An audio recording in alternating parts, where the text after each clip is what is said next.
देते हैं, रैयत। तो रैयत वह व्यक्ति होता है जो खेती करने के पर्पज से, खेती करने के उद्देश्य से, खेती करने के उद्देश्य से जमीन को लिया हो, जमीन को लिया हो, तो उसको हम लोग कहते हैं रैयत।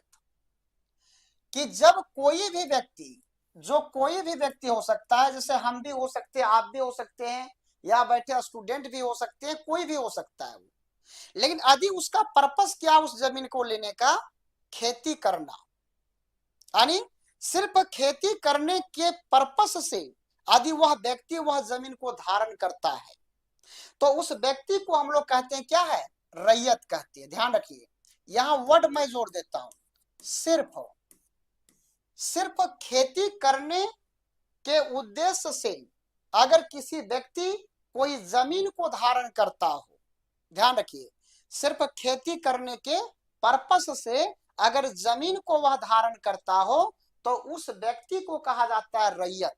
उस व्यक्ति को क्या कहा जाता है, रैयत। लेकिन अगर उस जमीन का पर्पस, अगर वह जमीन वह जो व्यक्ति धारण कर रहा है, अगर उसका पर्पस जमीन यानी खेती के अलावे कुछ और भी हो सकता है, तो वहां पर वह व्यक्ति रैयत नहीं कहलाएगा। ध्यान रखिएगा, वो जगह पर वह रैयत नहीं कहलाएगा। इसलिए कभी कभी देखिएगा जमीन में, गांव तरफ जाइएगा तो कहेगा कि हमारा ये रेती जमीन है, रेती जमीन है हमारा। तो रेती जमीन का मतलब क्या है भाई, सीधा इतना मतलब एक लाइन में याद रखना कि वह जमीन, जिस जमीन का एकमात्र पर्पस है, और वह पर्पस है केवल खेती करना, तो उस जमीन को धारण करने वाले व्यक्ति क्या कहलाते हैं, रैयत कहलाते हैं।